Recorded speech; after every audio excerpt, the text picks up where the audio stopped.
device and emergency alert system.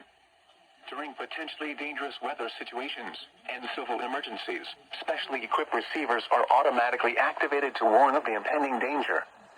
A test of these receivers is conducted every Wednesday between 11 a.m. and noon, weather permitting.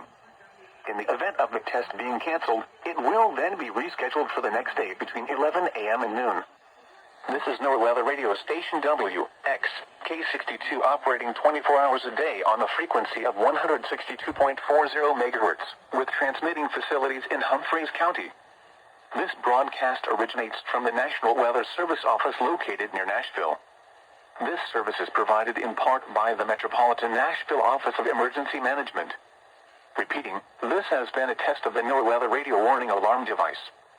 During potentially dangerous weather situations, specially equipped receivers are automatically activated to warn of impending danger. The alarm will be activated for severe weather watches and warnings, or civil emergencies, affecting the Middle Tennessee counties of Dixon, Hickman, Houston, Humphreys, Perry, and Stewart, along with Benton County in West Tennessee.